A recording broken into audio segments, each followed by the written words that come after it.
It's a lifelong disease. So for example, like myself, I live with quite a number of chronic illnesses and autoimmune illnesses, about 7 to be exact. 7 diseases? 7? Yes. And 7. what are they? Well, I'll go through my top 4, which are chondromalacia patella grade 4. I've spent up to 5 million since I started. No one has that kind of money. I live hand to mouth. Okay. Just definitely, right? I live hand to mouth not because I don't make money, but because the core of my money goes to my medication. Did you listen to the Hot Breakfast this morning? Here's what you missed. It's a lifelong disease. So for example, like myself, I live with quite a number of chronic illnesses and autoimmune illnesses, about 7 to be exact. 7 diseases? 7? Yes. And 7. what are they?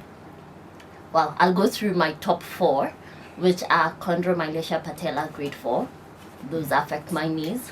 Fibromyalgia, it's a muscle and nerve pain illness where your brain is telling your body that you're in more pain than you actually are. Okay. Yes. Then you have rheumatoid arthritis, which is an autoimmune disease, and you have costochondritis that affects my chest. Chondritis. Yeah, So my I've had those chest. diseases. I've never heard of any one of them. When did you discover you have all these diseases? And not just the top 4. There's still 3 more. That is 22. Unfortunately, most warriors go through having multiple illnesses at the same time, because as you continue with life not being diagnosed, which is one of our biggest problems that we're facing, then your body then continues deteriorating. Okay. Yes. David Makumi, explain to us, what are non-communicable diseases? What are they? Yes, non-communicable diseases are exactly that. They are diseases that are not infectious. You cannot pick it from another person, unlike what is called communicable or infectious diseases. You know, your TB, cholera, those are COVID. Those are infectious diseases. I think COVID is easier for people to relate to with, because they are diseases that you can get an infection from one person to another. You can pick it, even some of them you can pick from animals and so on. Things like anthrax, those are all infectious. Non-communicable diseases are diseases that you will not get from one person to another. So you have these antibodies that will, some people you get antibodies that will start fighting their blood system, their platelets, that then they start bleeding easily.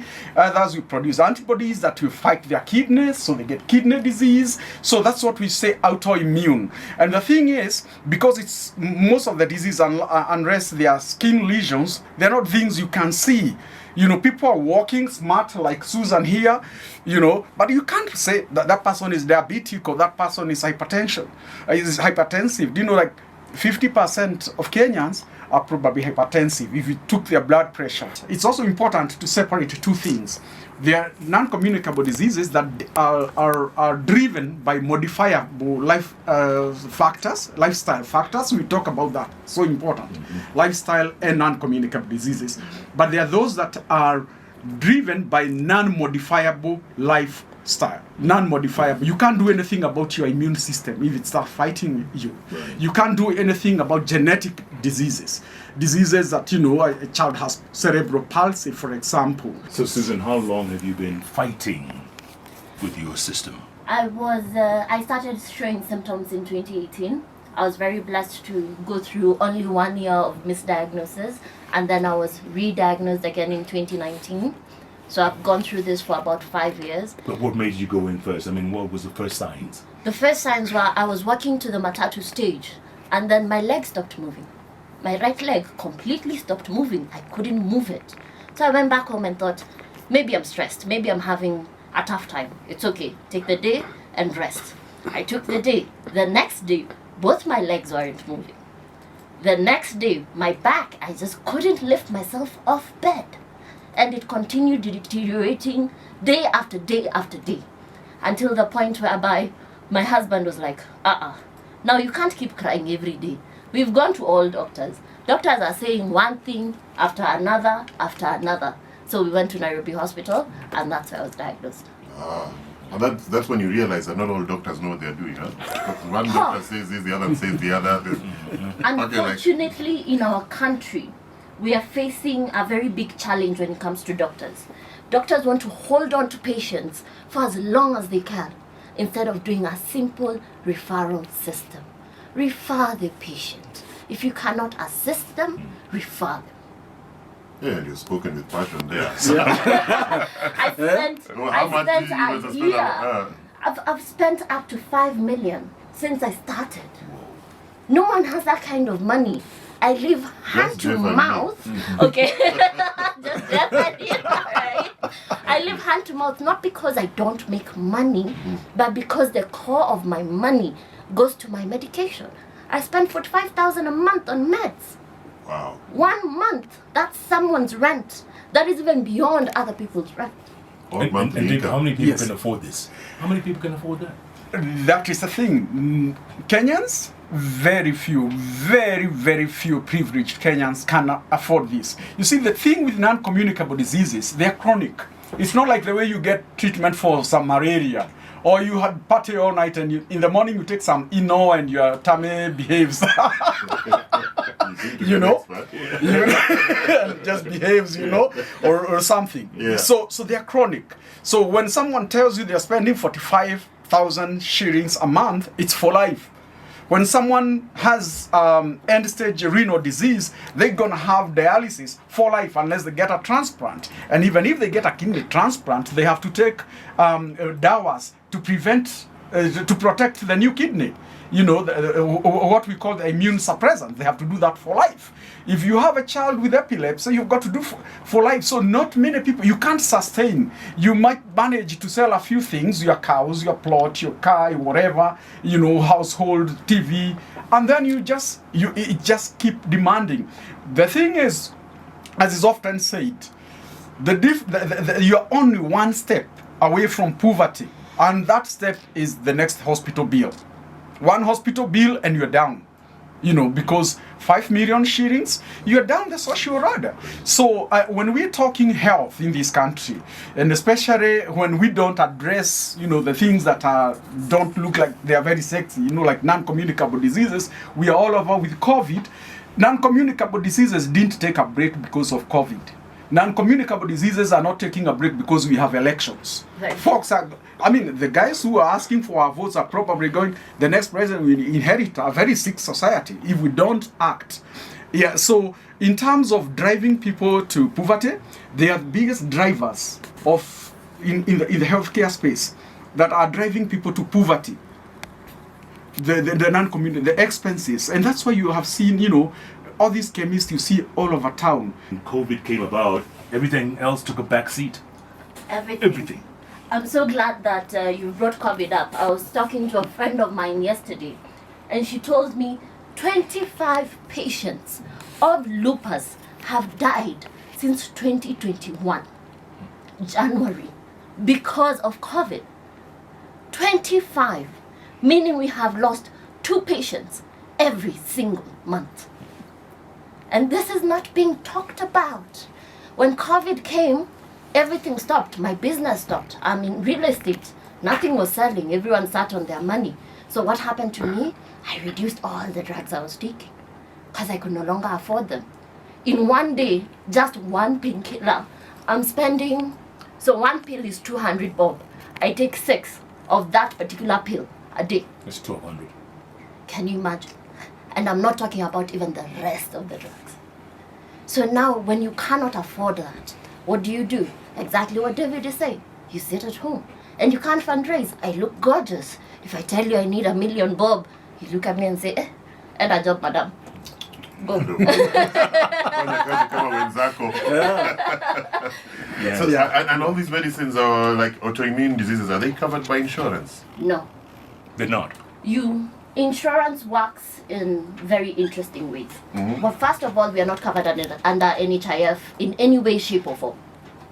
There is no rheumatologist who is our specialist covered under any public hospital. So you have to go to a private doctor to be seen.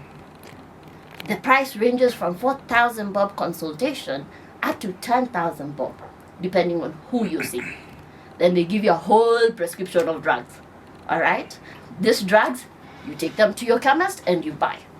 But if you're not under a corporate cover, no insurance will give you. Because I had insurance, then I was hospitalized every single year. So they increased my premium by 300% at one go. Like, hi, 300%. Thank you. Bye-bye. Wow, what did you do? I can't pay it. They kicked me out. They found a way to kick me out, which is what most insurances are doing. If you're under them and they see you're in hospital every single time, they kick you out. So what are you doing now? I'm on commission based. I work at real estate. I sell properties and I earn a commission. So I earn what I eat. I eat what I earn. I mean, but people like Susan David, they look very normal. Look at her. She walked in this room. It's like any other normal person. Yes, and there lies the problem. Because then you have folks walking, a lot of people walking in pain, walking with very serious life-threatening diseases, and then you hear, oh, so-and-so didn't wake up in the morning, he just dropped dead one day. They just didn't drop dead one day. They were sick for a long time and probably couldn't afford treatment, and they slept and never woke up. So in terms of presentation, because we said there are so many diseases under that umbrella, and the patients walk looking normal, or they're just sucking until they become so severely disabled by the disease, or they become perfect because of the medicines and so on. That's when, there is a problem here. But a lot of people with non-communicable diseases are just you and me. It's just that maybe we haven't been found, we have not been diagnosed. But tell you what, you run tests and you reach a certain age, they are going to pick a non-communicable disease. Alcohol is one of them. And we actually know now, science, this is science, not siasa. There is no safe level of alcohol. It's a risk factor. Okay? That's it. I'm feeling attacked. No, I issued a disclaimer. This is science, not siasa. I think it's guilt as well. Nick is feeling it. My guilt is not communicable. Tobacco. And no, I mean, the politicians aren't doing enough. No one thinks about us. I believe, and I might be short for saying this, but I believe all our politicians are only thinking about themselves. We are yet to find someone who's actually thinking about the people. Think about it. Cost of food is ridiculous. Cost of fertilizer is ridiculous. I'm a farmer. The cost of actually putting in the crop and harvesting is more expensive than what you find in the market. The cost of living a healthy lifestyle. Like I recently went vegetarian. Do you know how much vegetarian food is? It's so expensive. My God, I wish I can go back to meat. Working out, physiotherapy helps us, hydrotherapy helps us. I am very physically active, which has really helped my energy levels and helped me fight off fatigue. But all of this is expensive. One hydrotherapy session is 10,000 bob. One physiotherapy session is 3,000 bob. And you have to do 10 of them consistently to make any impact. The whole NHIF, UHC, it's called UHC, yeah? What has it done to change? What are the changes they have made? What are the changes they have made to ensure that corruption within the health system has been cleared out? Doctors actually have a board that actually regulates them and not covers them. Because what is there currently only covers them. It does not regulate them. What regulates chemists to ensure that pricing makes sense? For example, that one pill that is 200 bob, they buy at 13 shillings. So why is it 200? Why? Because there's no regulations. Doctors wake up one day, for example, I used to see a rheumatologist. He used to charge 3,000 bob. I woke up one day and we are now charging 7,000. For no reason. There is no governance that actually assists us. Yeah. Now let me ask you, Susan, as you're a director at Farah, Farah Foundation. What's a typical day for you, and what's the whole agenda that Farah Foundation has? So my typical day is hustling people like you to give us money. That is my job. That's your job. Yes, but we have multiple different acts that we want to do, but our first one is actually creating a report that will highlight the challenges, the difficulties of living with autoimmune and chronic illnesses in our countries, both financially, mentally, and physically. You know, as a country, you know, we are very good in making policies, strategic documents, and all this. We actually do have a national NCD's strategic plan, I think 2021, 2026.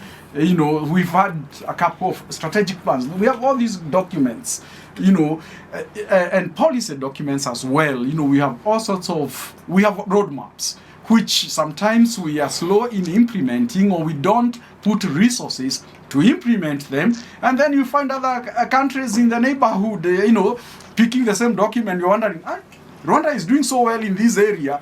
It's, you know, it's stuff that we have produced, papers and all those things that we have produced, but we are slow in putting money where it belongs, because we have the documents. We just need to put serious resources, especially in the area of prevention and public education.